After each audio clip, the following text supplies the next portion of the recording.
Here's a Google form called Test Parent Roster. I've got 2 fields. You probably have more than that.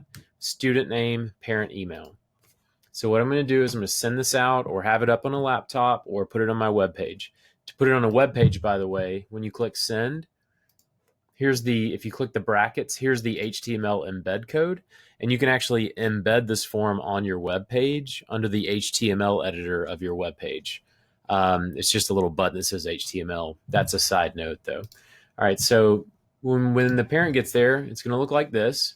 So let's try it out. Student name, Stella Witt.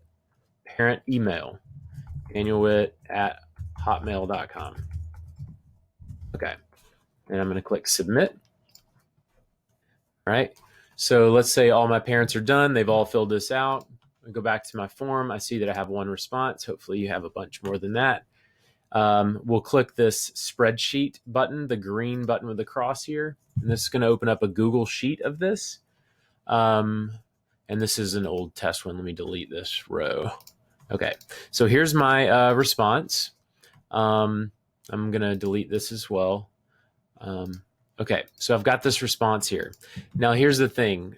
I want to keep this original sheet for my records, but I have to do some editing to it. So what I'm going to do is I'm going to go to File, Make a Copy, and maybe call this Contact Label. And then hit OK. So it's going to make a copy of the sheet. Here's the kicker to the whole thing. Kind of learned this the hard way. Right here where it says student name, that literally just has to say name for it to pick it up properly. And then here where it says parent email, that also needs to just say email. So you got to edit the column headings, name and email, and then we got hopefully a long road going down with multiple students and multiple parents. Okay, so now that we've done this, we're going to go to File, Download As, and choose comma separated values, also known as a CSV file. So now I'm going to download that, and it goes down here in Chrome to the bottom left. I'm going to click it. On a Mac, it says Show in Finder. On a PC, it says Show in Folder. But either way, you click on that. And I'm gonna make sure that this is named properly, and it is contactlabel.csv, blah blah blah. All right, so now here's where we make a contact label that we can use in Gmail. I'm gonna go to Gmail here, and at the top where it says Mail, I'm gonna click on that and choose Contacts.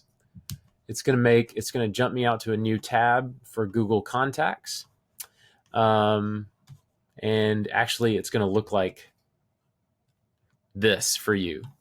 This is the new beta version of Google Contacts, and it does a lot of cool things, and it's really pretty, but the one thing it doesn't do is allow you to import a spreadsheet or a CSV file to make a contact label. So what we're going to do is just scroll to the very bottom, and we're going to click down here at the bottom. It says go to the old version.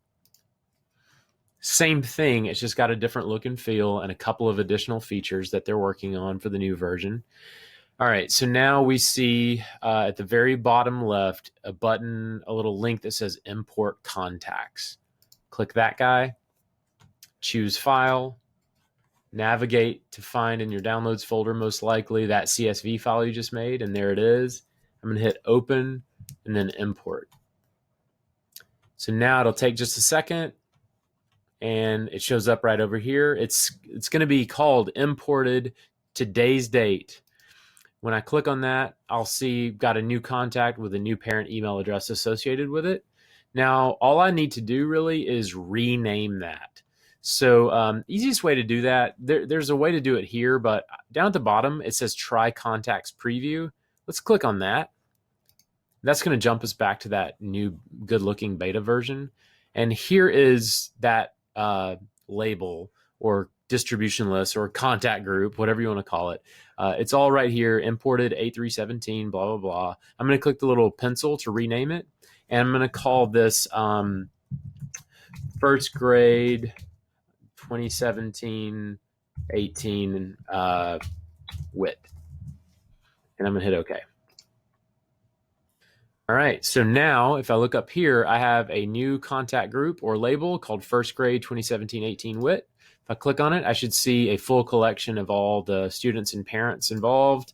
And now if I go to Gmail and I go to compose a new mail,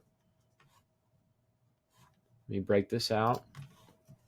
I'm going to click on BCC and I'm going to start typing first grade. And there it is. So when I click this, every parent email that was on that spreadsheet is now going to receive this email and write me email like normal.